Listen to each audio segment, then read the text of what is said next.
right, what's going on, ladies and gentlemen? It's Sunday night, June 29th. It is the final Sunday of the month of June of 2025. And boy, do we have an exciting podcast with you tonight.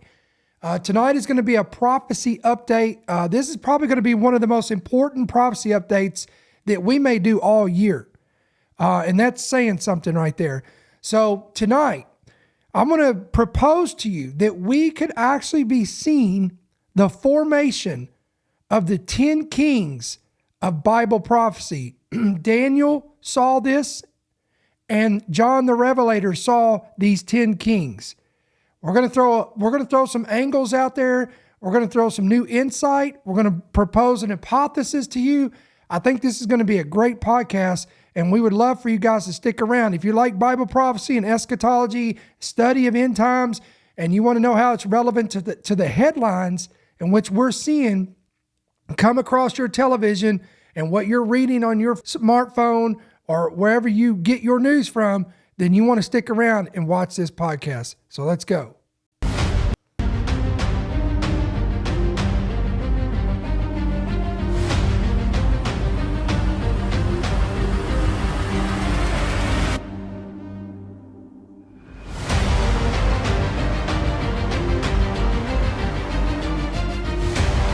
The following program is brought to you by friends and partners of End Time Headlines. All right, guys, it's Sunday night. It's June 29th. It's the 8 p.m. Eastern hour. This is End Time Headlines, news and headlines from a prophetic perspective. And of course, I'm your host, pastor, founder, and voice of End Time Headlines, Ricky Scaparo. And we got an exciting one for you tonight. This is going to be a prophecy update. And as I said at the introduction of this may be one of the most important updates that we give you all year. So we're going to take our time.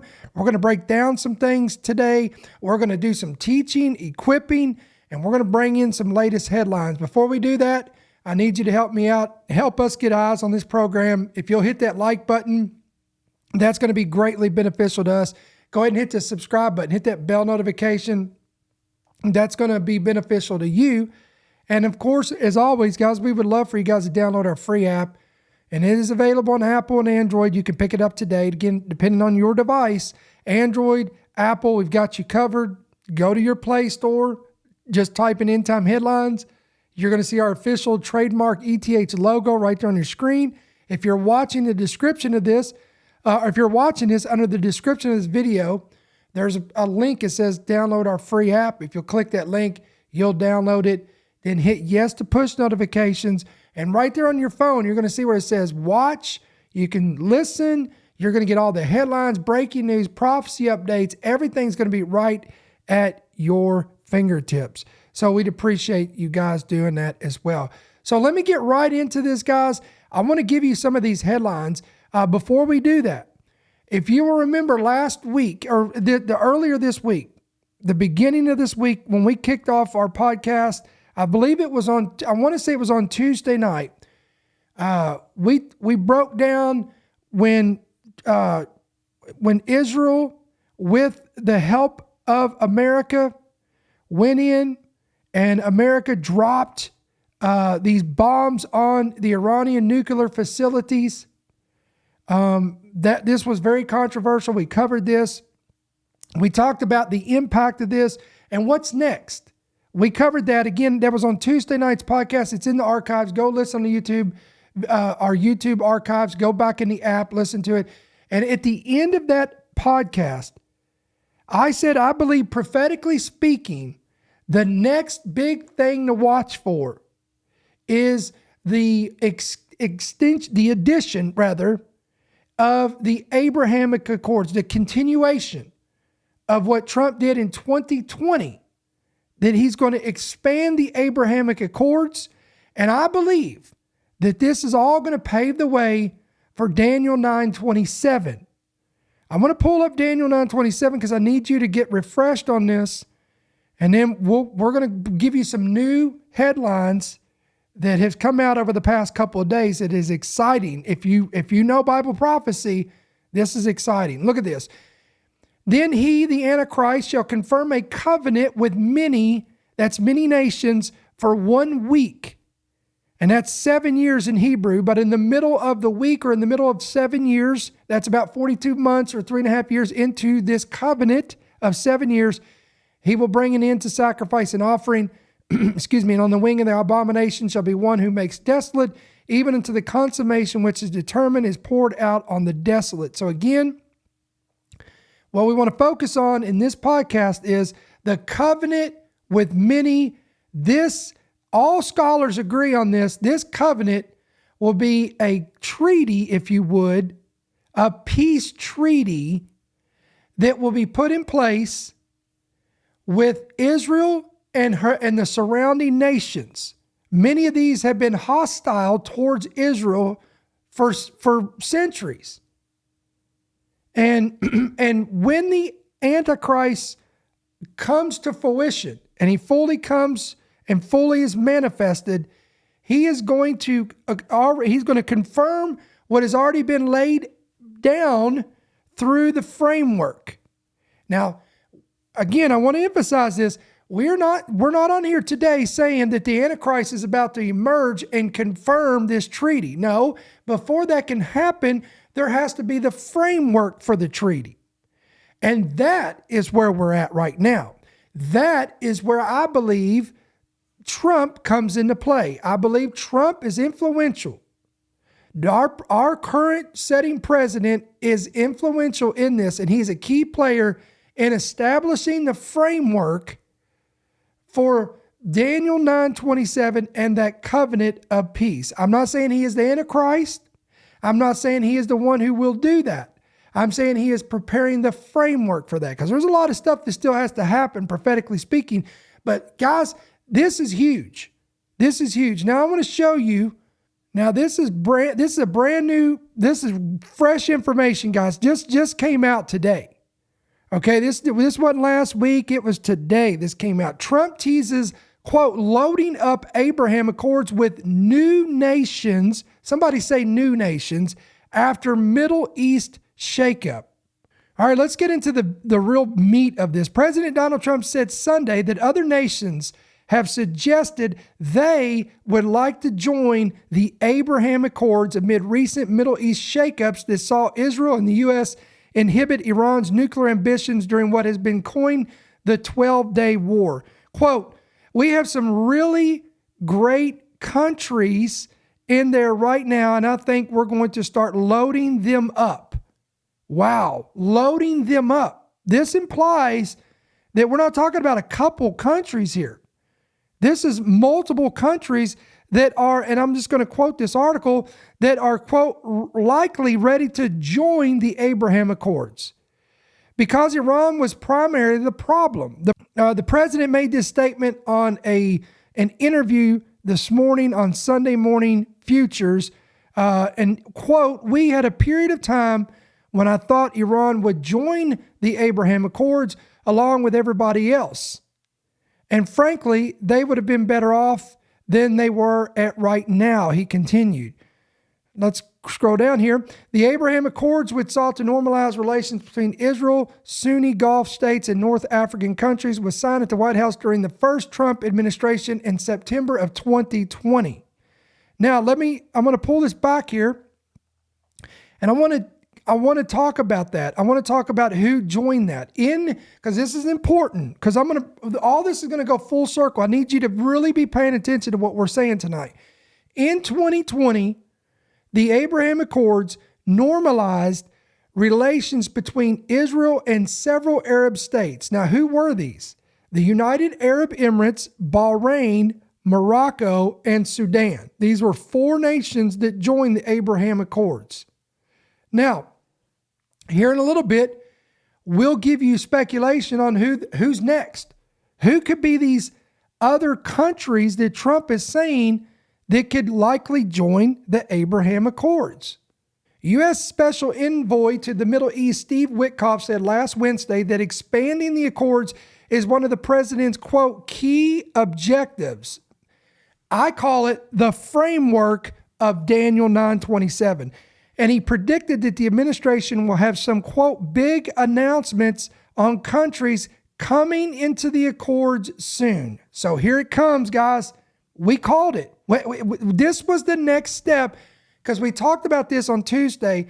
Trump wants to leave a legacy of being a peacemaker in the Middle East. This is the vision that he has. Now, did God give it to him? Listen, if God's using him to create the framework for Daniel 9:27, then so be it. Somebody's got to do it. Why not? Doesn't mean he's the Antichrist, because I don't believe he is. Again, I don't want to go into all that, and we could go on a rabbit trail. I don't believe Donald Trump is the Antichrist of Bible prophecy, even though a lot of people are out here saying that. I don't believe that. I believe he is simply a vessel that is being used by God to create the framework for fulfillment of Bible prophecy. Now, let's get back to this. White House Press Secretary Caroline Leavitt named Syria as one of the nations the president was keen to join, noting their historic meeting in Saudi Arabia earlier in the year. So you might as well just go ahead, if you're taking notes on this, write down Syria as one of these next nations likely to join the Abrahamic Accords. When the president met with the new president of Syria, that was one of the requests he made for Syria to sign on the Abraham Accords. One of the largest Hebrew language outlets recently reported that Israeli National Security Advisor said the Middle Eastern countries most likely to join are Syria and Lebanon. So there's two. So we've got Syria and we've got Lebanon. What would that bring us to? That would bring us to 6 nations. Okay, keep all this in mind. Trump responded to the prospect of Syria's entry on Sunday. Quote, "I don't know if they will join, but I did take off the sanctions at the request of some of the other countries in the area that are friends of ours. I took off the sanctions on Syria. The sanctions are biting. They're very strong, and we have sanctions on Iran as well." Middle East expert, a senior research fellow at the Heritage Foundation in Washington, D.C., recently told Fox News, quote, "With Iran humiliated, Lebanon and Syria are quite realistic, but I would be impressed if it were soon, as in months. I do expect them to, quote, make peace with Israel." Come on, y'all listening to this? "And come into the Abraham Accords during Trump's term." He added that Syria could be possible simply because the new government has so much to, quote, gain as it seeks legitimacy. All right, now let's pull up another article. All right, check this out. This is from the Times of Israel. Netanyahu and Trump said working on plan to, quote, end Gaza war and expand Abraham Accords. All right, U.S. President Donald Trump is pushing Prime Minister Benjamin Netanyahu to conclude the 20-month-old war against Hamas and the Gaza Strip following the success of the 12-day war against Iran. Several Hebrew media outlets reported this past Thursday amid calls in Israel for the same. The Khan public broadcaster reported that Trump's demand to cancel Netanyahu's criminal trial was also linked to this effort. The report said that an unnamed senior Israeli official close to Netanyahu had said Trump's Truth Social post demanding that Netanyahu no longer be forced to stand trial on multiple criminal charges wasn't sent out for no reason. Quote, "It's part of a larger move that is meant to bring an end to the war in Gaza, the release of all the hostages, and end to Netanyahu's trial, and a serious regional move." This is according to the official. According to the source, Trump published a statement to, quote, "prepare public opinion in Israel for a pardon process for Netanyahu."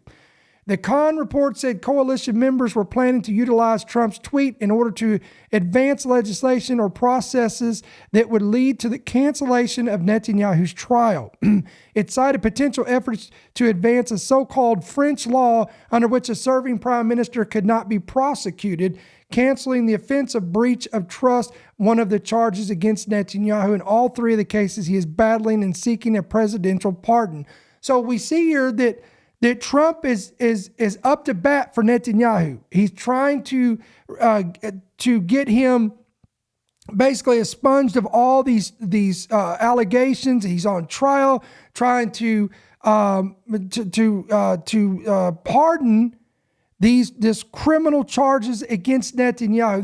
We're talking about the International Court of Law or whatever this thing is that they're doing, that they're trying to.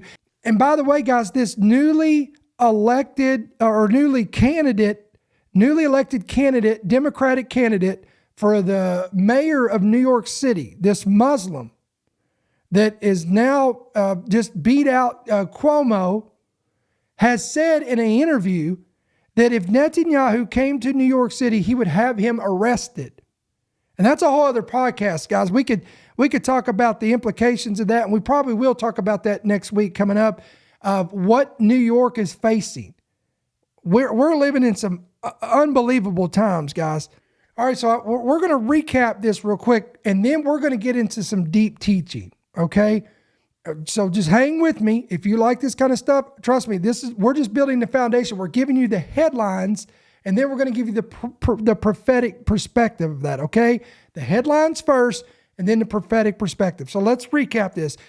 We're now looking at a potential expansion of the Abrahamic Accords that could represent the most dramatic diplomatic breakthrough in modern Middle Eastern history. Multiple reports have now confirmed and indicate that the U.S.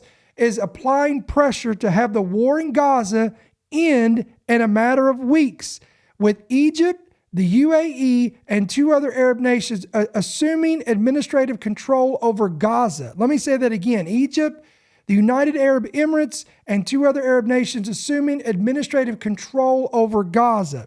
Hamas will be completely dismantled and exiled. Hostages allegedly will be released. Again, this is the hope. And the Gazans will be granted asylum abroad. And the next step after this is all moving forward. According to high-level sources, Syria, Lebanon, we just talked about that, and Saudi Arabia, and even more, will join the Abrahamic Accords.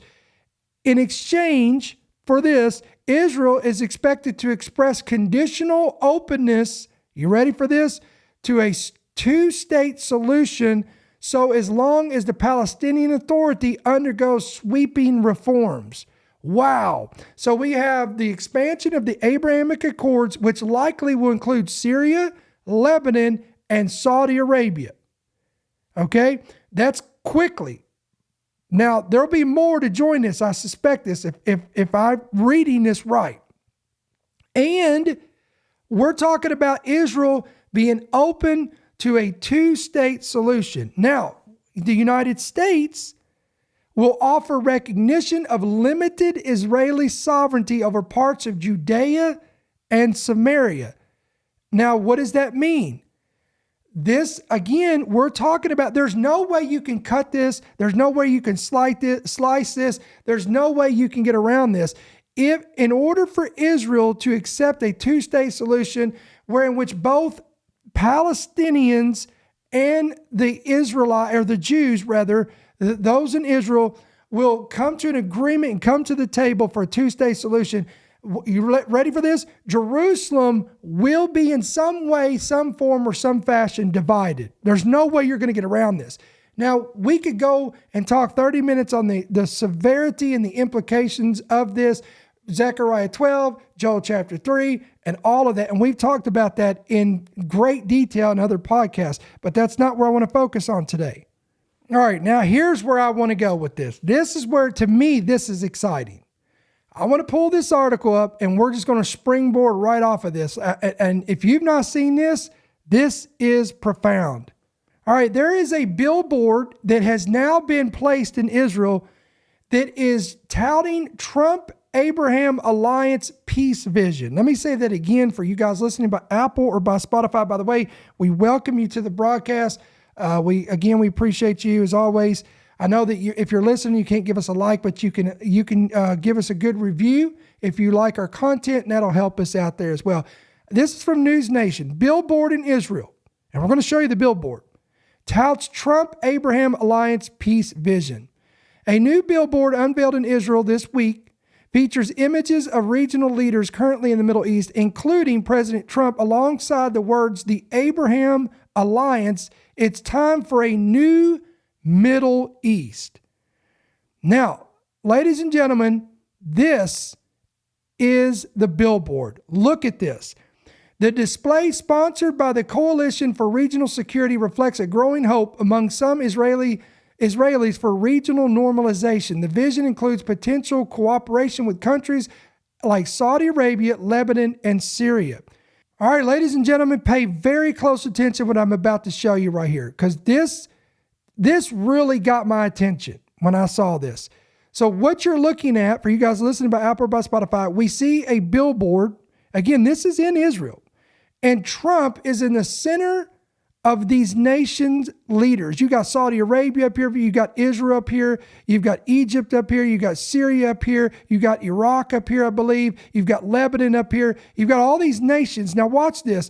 If you were to remove, now remember Daniel 9:27 says that the Antichrist will make a covenant with many for 7 years. And we know that he makes that covenant with many with Israel as the center focal point of that covenant. They are the ones that are the centerpiece, and all the other nations must come into peace with them. So this is the peace treaty, right? So if we were to remove Benjamin Netanyahu, that would make 11. And then we remove Trump, because he represents America.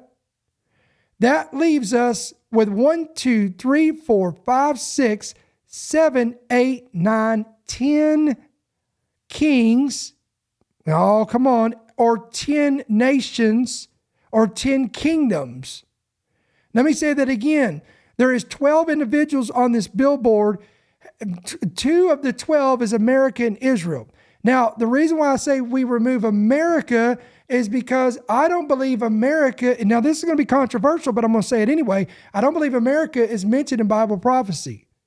The only remote place, and people try to fit it in, is in Ezekiel 38, and I honestly don't believe that who they're mentioning there, or who Ezekiel the prophet saw in Ezekiel 38, the young lions thereof. I don't believe that is mentioned. That's not talking about America, because America is known by the eagle, not the young lions. So America is missing from a major prophetic war of Gog, Magog in Ezekiel 38, 39, which comes way out into the future. We're not there yet. So I'm going to remove America, and I'm going to remove Israel, because Israel, again, is the nation that the Antichrist will sign a treaty with all the other nations to stop and put down their arms and stop trying to destroy Israel. Okay? So if you remove Trump and Netanyahu, it leaves 10 leaders of 10 nations. Now, in biblical terms, we call this 10 kings and 10 kingdoms. Now, why is this significant? I'm glad you asked, because now we can get into what I really wanted to preach about today. Listen, if you have your smartphone, you have a tablet, you have a pen and paper, a journal, I need you to take notes on this. You're going to want to take notes on this. I'm going to talk about keys to understanding the 10 kings of Bible prophecy. Because listen, most of your prophecy teachers, most of your teachers of eschatology and end times, they focus on the 8th and final empire of Bible prophecy, which is led up by the Antichrist. We talk about it a lot. This is Revelation 13, the introduction of the Antichrist. He rises up out of the sea. He had 7 heads and 10 horns. It talks about this. That's the Antichrist. He will lead and spearhead the final empire of Bible prophecy. John calls it the 8th and final empire.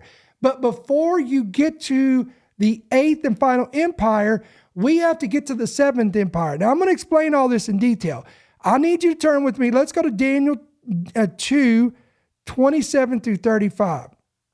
Actually, while you're there, let me pull it up. I'm gonna read it from the New King James.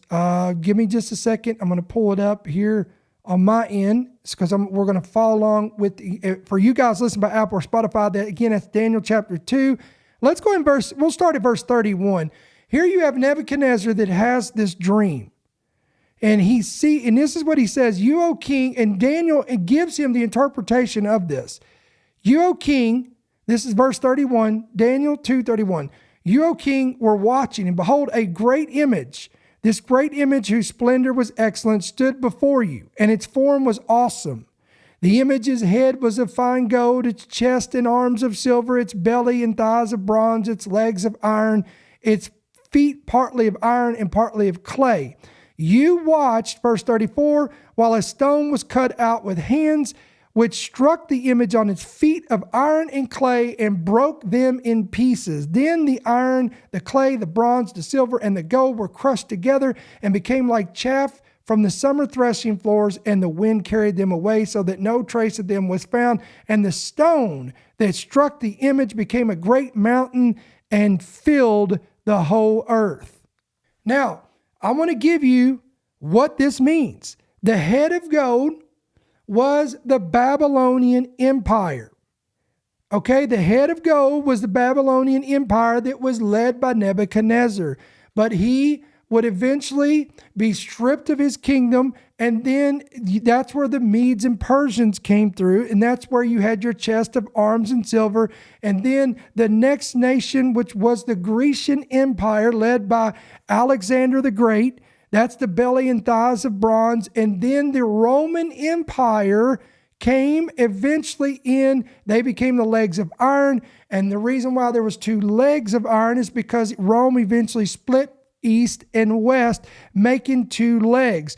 Then the prophet tells Nebuchadnezzar, there was then, O king, there was feet that had 10 toes. There was the feet and toes that was, and by the way, how many toes do most people have on their feet? 10. You have 10 toes. The feet of, this was of partially clay and iron. Now, let's talk about this. All right. Here's what's interesting. All of these kingdoms, according to history, this is fact number one. Okay. Our key number one on these 10, understanding these 10 kingdoms or 10 kings in the last days. Key number one, you have to remember this.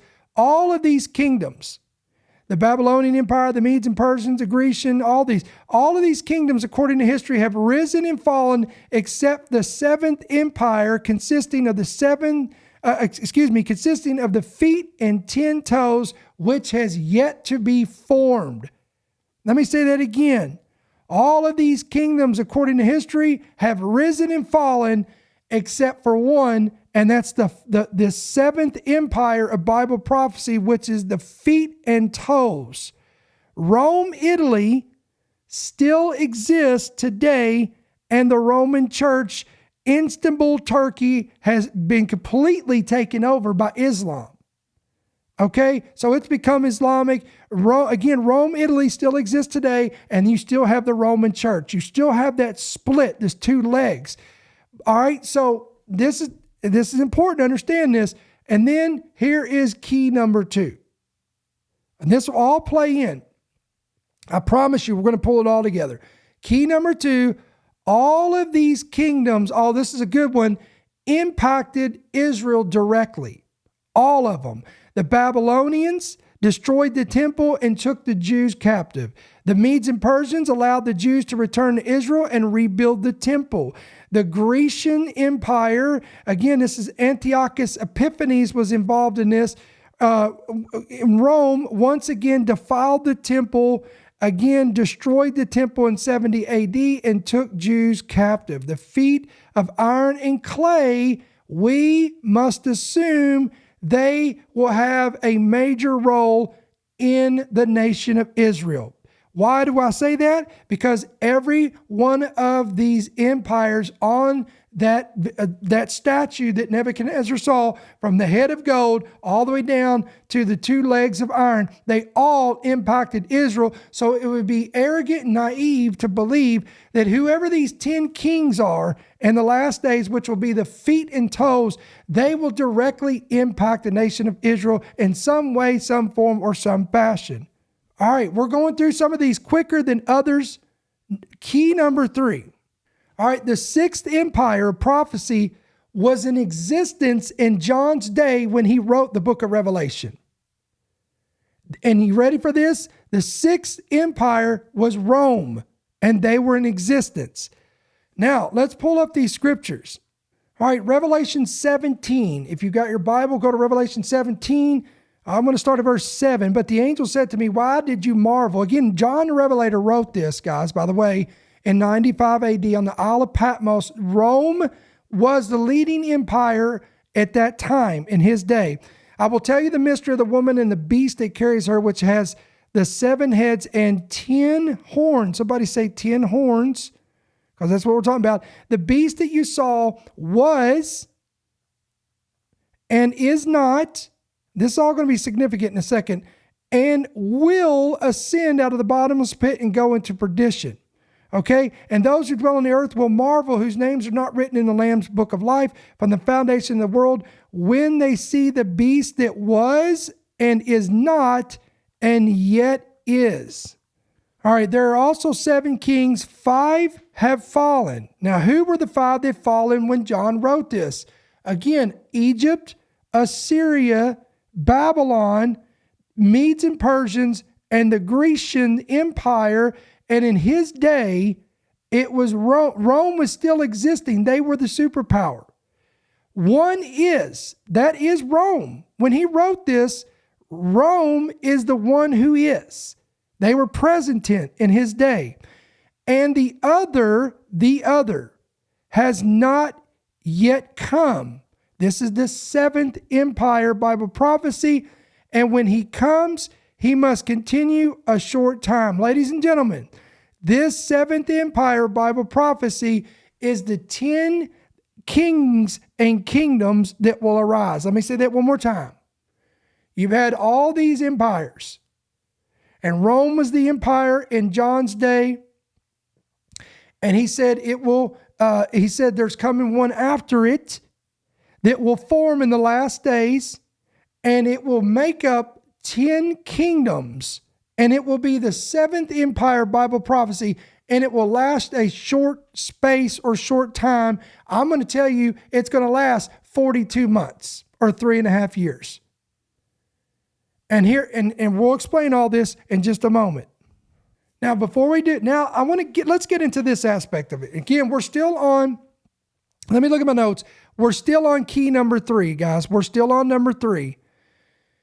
The traditional view of who these 10 kings will be has traditionally been that they will likely emerge from the European Union or the United Nations, and they will be a continuation of the Roman Empire. This is a lot of listen, I have really good friends of mine that are Bible prophecy teachers, and they still hold to this view.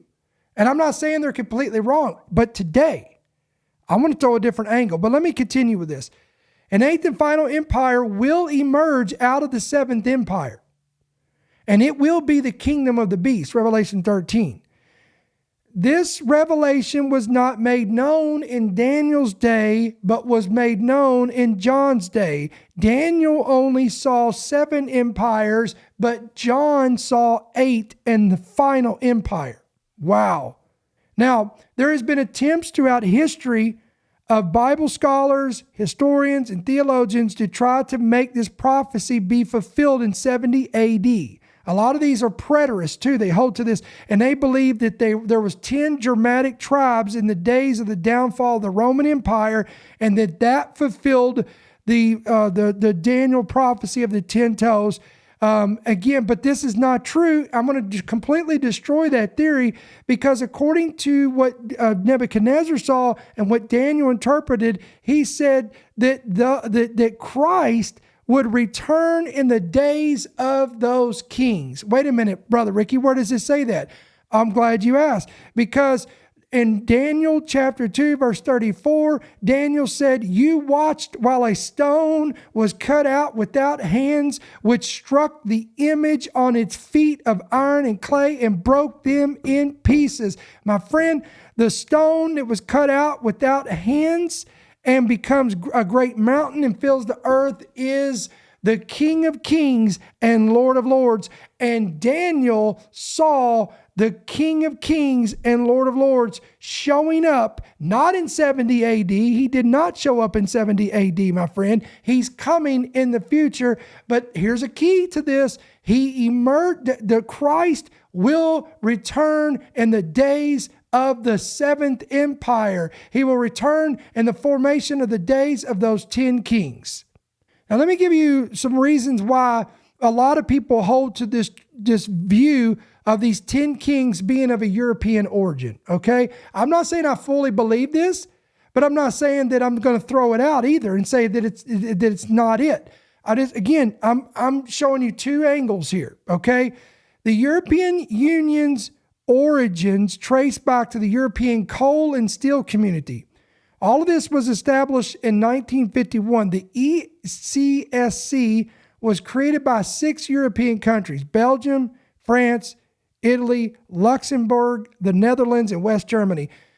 This idea was to place the production of coal and steel under a common authority, which was revolutionary at that time because there were essential materials for war. By managing them collectively, the founding nations hoped to promote peace and prevent further conflicts in Europe. The cooperation provided successful and led to further agreements and expansions in economic and political integration, eventually resulting in the formation of what we call today the European Union as we know it today. Again, this was a treaty in 1992. Now, what's interesting here, when you look at the background of this, you have steel and coal. Now, remember, Daniel said these 10 toes, these 10 kingdoms will be made up of iron and clay. I'm not saying this is it, but it's interesting, okay? Now, there's another angle that said that whoever these 10 kingdoms will be, they will be heavily involved in the creation of artificial intelligence, even so much so that their frontline soldiers could be cyborgs or transhumanism involved in this, which would fulfill partial iron and partial clay, which would be, again, part robot and part flesh. That's an angle. It's interesting. I don't know. But we got to move on here. All right. Fact number 4. If you're taking notes, we're halfway through here, guys. We're going to go 8. Fact number 4. We're going to get to some really good ones here. Number 4, these 10 kings will already be established in the earth before the Antichrist arises to power. So why is that big? Because when you see these people on YouTube and Twitter and Instagram and Facebook and everywhere else, and they're saying Donald Trump's the Antichrist, and he's going to announce the 7-year peace treaty, and he's going to form the 8th and final empire. He's going to create the image of the beast. He's going to do all this stuff, or whoever, or the Antichrist is going to rise tomorrow. No. Until the 10 kings are established in the earth, the Antichrist will not rise until those 10 kings are established. Well, you got a Bible for that? Yes, I do. Here we go. Daniel chapter 7, verses 7 through, let's go 7 through 8. All right, look at this. Daniel 7 through 8. After this I saw in the night visions, and behold, a fourth beast, dreadful and terrible, exceedingly strong. It had huge iron teeth. Notice it said huge iron teeth. It was devouring, breaking in pieces, and trampling the residue with its feet. It was different from all the beasts that were before it. And it had 10 horns. There it is. I was considering the horns, and there was another horn. Somebody say another horn. A little one coming up among them, before whom 3 of the first horns were plucked out by the roots. We'll get to that in just a second. And there in this horn, what horn? The little horn that rises up among who? Among the 10 horns. Look at this. Look what Daniel saw. He saw this little horn that rises up. And by the way, horns represent authority. Horns in the Bible represents kingdoms or authority. So this little horn rises up among the 10, and he plucks out 3 of the 10. Watch this. And in this horn were eyes like the eyes of a man, and a mouth speaking pompous words. Ladies and gentlemen, every sound theologian I know and prophecy teacher will agree that that little horn that Daniel saw rising up among the 10, speaking great pompous words, has the eyes of a man, is the Antichrist of Bible prophecy. But don't miss the point that we're trying to relate to you, is notice that the 10 kings are established in the earth, and the Antichrist rises up among them. All right, key number 5, and we just showed it to you. The Antichrist will overthrow 3 of the 10 nations when he rises to power. And according to early church fathers and the book of Daniel, it tells you who they are. Come on, let me know in the chat if you'd like to know who the 3 kingdoms that will be. The Bible identifies 3 of the 10 kings of the last days. Did you know that? The book of Daniel tells us who 3 of these kings are that are plucked up by the roots, by the Antichrist. Ready? Let's pull it up. Here it is, Daniel 11, 42 through 43. Now it's talking about the Antichrist, shall stretch out his hand against the countries, and the land of Egypt, somebody say Egypt, that's your first one, shall not escape. He shall have power over the treasures of gold and silver, and over all the precious things of Egypt. Also, the Libyans and Ethiopians shall follow at his heels. Ladies and gentlemen, the 3 nations that will be of the 10 that are plucked up by the Antichrist are Egypt, Libya, and Ethiopia. Even early church father Hippolytus said, quote, and amid these another little horn shall arise, which is that of the Antichrist. And it shall pluck by the roots the 3 others before it. That is to say, he shall subvert the 3 kings, Egypt, Libya, and Ethiopia, with the view of acquiring for himself universal dominion. Again, that is a quote from an early church father.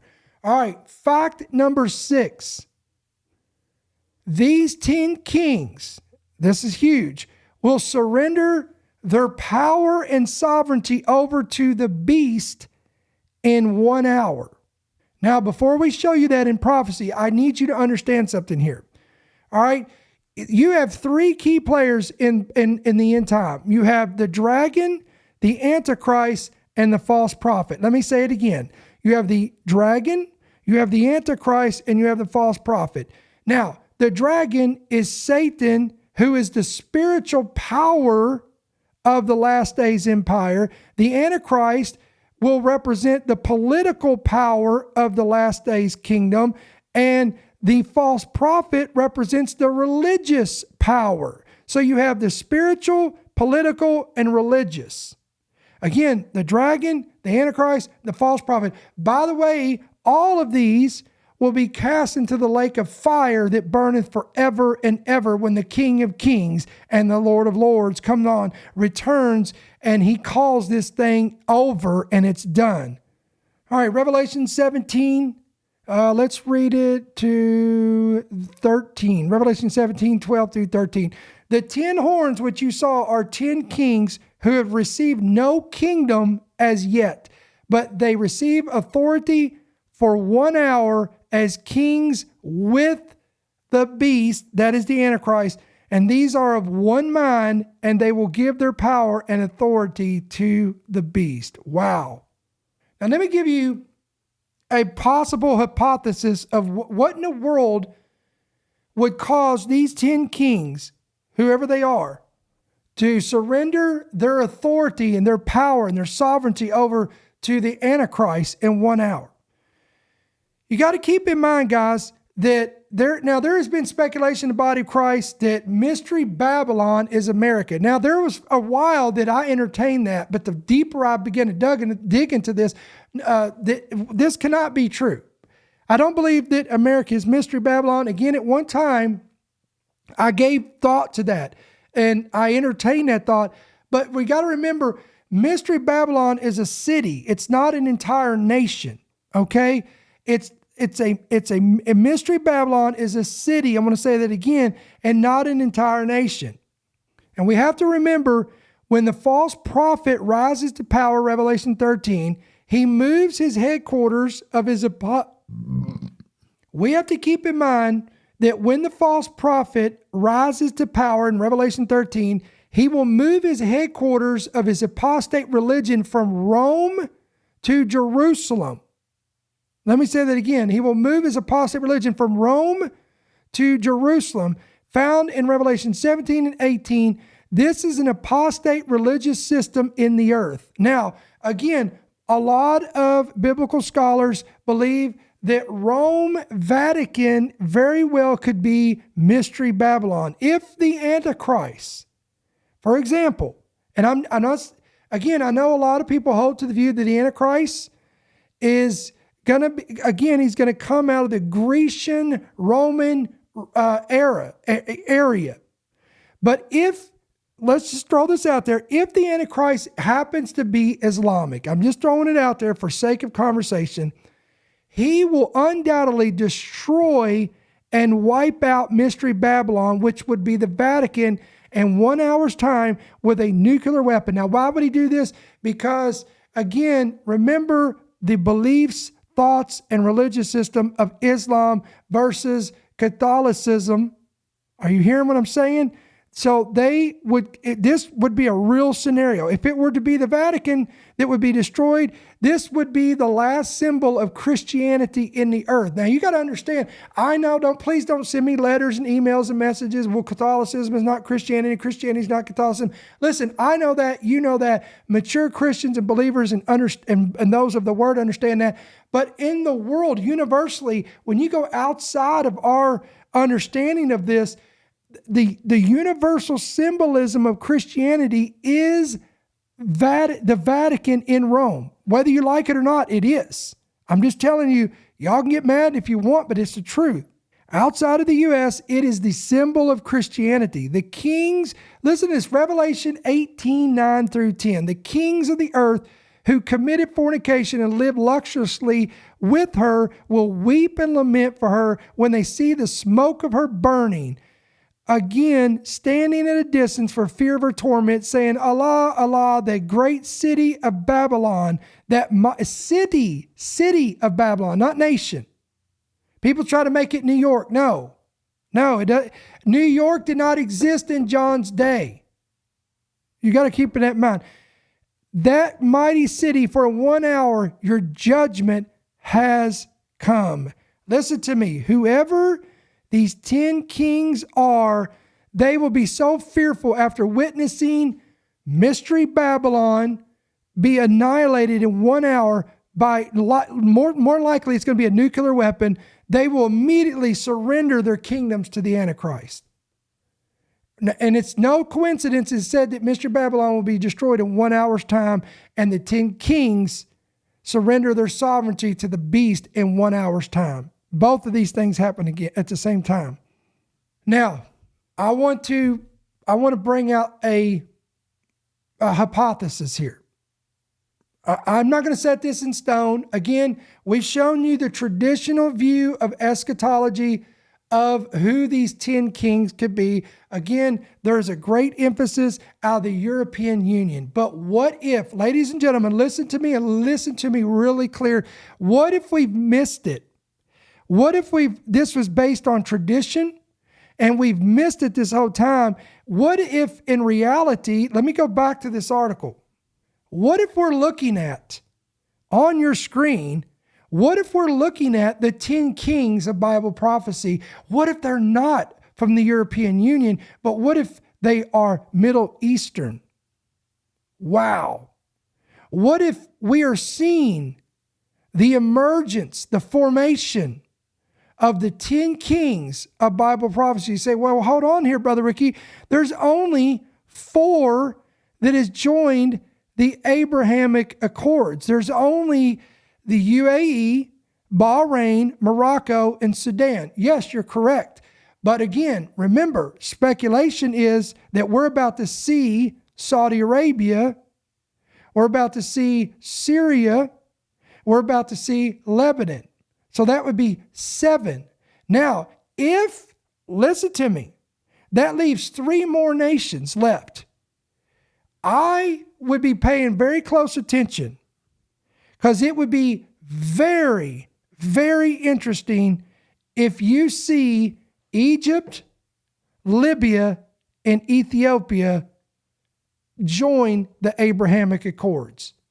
Why do I say that? Because in the book of Daniel, of those 10, the Antichrist rises up out of them. He emerges on the scene as the peacemaker, the covenant signer, and he uproots 3 of the 10 kings.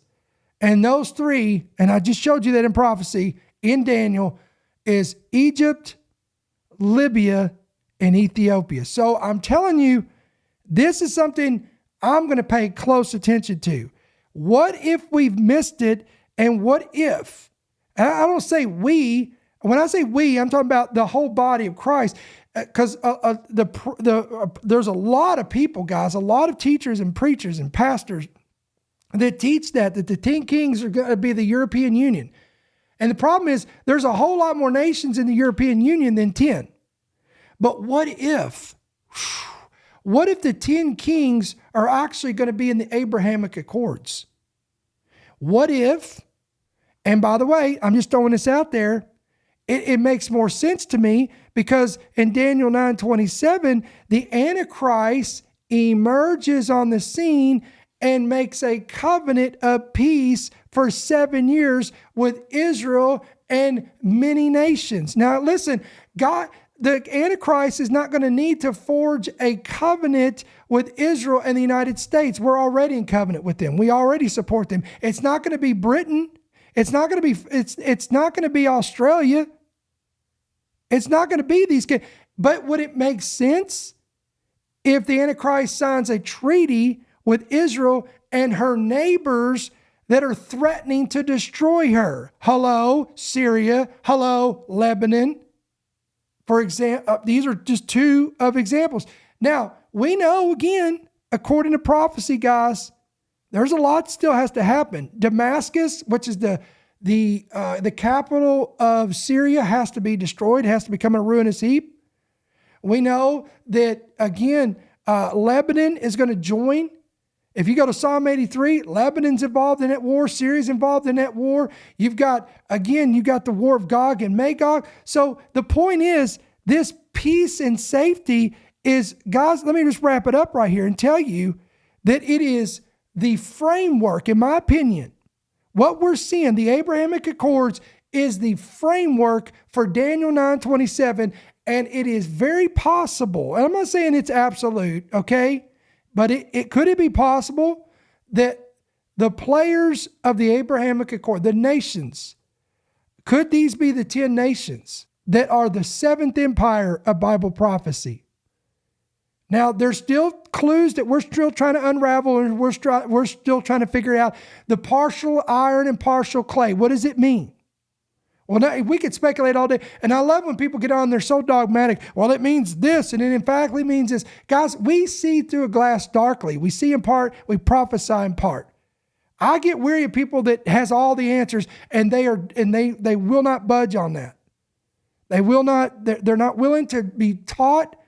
They're not willing to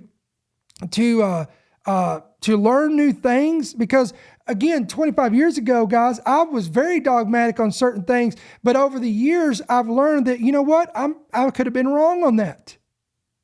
I've told you, I believe in a pre-tribulation rapture, but I'm ready and prepared, if I have to endure till the end, and there is no rapture, then so be it. It doesn't matter to me.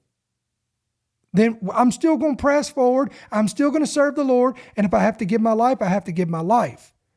But I'm not going to be so proud and arrogant and so full of pride that I have a stiff neck and say, no, I can't be taught, or I can never be wrong, because I can be wrong. And I'm just telling you, this is one of the biggest prophecy previews I've seen in a long time. I mean, this is exciting news right here, guys. Now, let me give you my final key. This is key number 7. This is big. Ready? These 10 kings and kingdoms will eventually fight Jesus and be defeated by him. Wow. So think about this.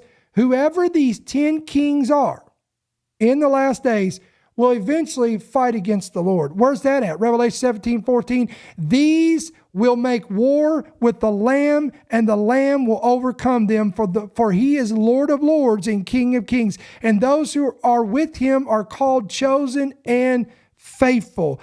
So think about that. Whoever these 10 kings are, they're going to be hostile towards Christ, towards the King of kings and Lord of lords. And they will actually believe that they can destroy him, and they will try to fight against him.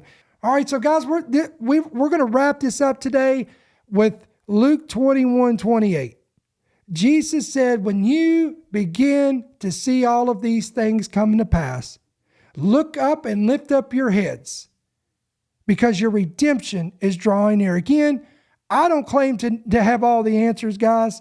I'm just, again, the puzzle pieces are laid out all over the table. We're just trying to take the puzzle pieces and put them together and see if we can come up with the big grand picture and tapestry of Bible prophecy. And I'm telling you, when I hear peace and safety, and I hear nations coming together in a covenant with Israel for peace and a two-state solution and all this stuff happening, my ears perk up, because I'm telling you, I know enough of Bible prophecy to know that when I begin to see all these things coming to pass, it's time to look up and lift up your heads. Because here's why, guys.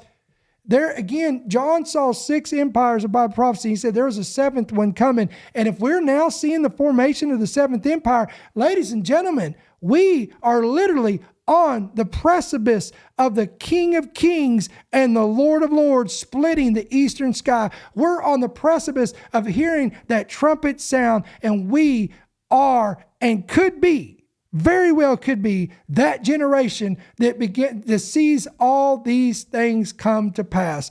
Again, endtimeheadlines.org, endtimeheadlines.com. I'd love to hear your thoughts on this.